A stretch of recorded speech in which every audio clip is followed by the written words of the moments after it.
ইরানের প্রেসিডেন্ট নির্বাচনে সংস্কারপন্থী প্রার্থী মাসুদ পেজেশকিয়ান বিজয়ী হয়েছেন। এ জয়ের মধ্য দিয়ে হেলিকপ্টার দুর্ঘটনায় নিহত প্রেসিডেন্ট ইব্রাহিম রাইসির স্থলাভিষিক্ত হলেন তিনি। শনিবার সকালে দেশটির স্বরাষ্ট্র মন্ত্রণালয় এক বিবৃতিতে এ তথ্য জানায়।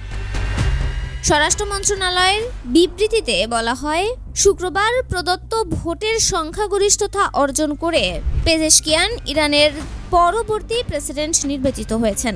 মাসুদ পেজেশকিয়ান শক্তিশালী প্রতিদ্বন্দ্বী কট্টরপন্থী সাইদ জালিলিকে হারিয়ে দ্বিতীয় দফায় ভোটে বিজয় অর্জন করেছেন। শুক্রবার স্থানীয় সময় সকাল ৮টা থেকে দ্বিতীয় দফায় ভোট গ্রহণ শুরু হয়। গত ২৮ জুন প্রথম দফার ভোটে কোনো প্রার্থী ৫০% বেশি ভোট না পাওয়ায় দেশটির নিয়ম অনুযায়ী এগিয়ে থাকা এই দুই প্রার্থীর মধ্যে প্রতিদ্বন্দ্বিতা হয়। প্রথম দফায় পেজেশকিয়ান ৪২% এবং সাইদ জালিলি ৩৯% ভোট পান। দ্বিতীয় দফায় গণনা করা হয় ৩০ মিলিয়নেরও বেশি ভোটের মধ্যে ৫৩.৩% ভোট পান পেজেশকিয়ান। অপরপক্ষে জালিলি পান ৪৪.৩% ভোট।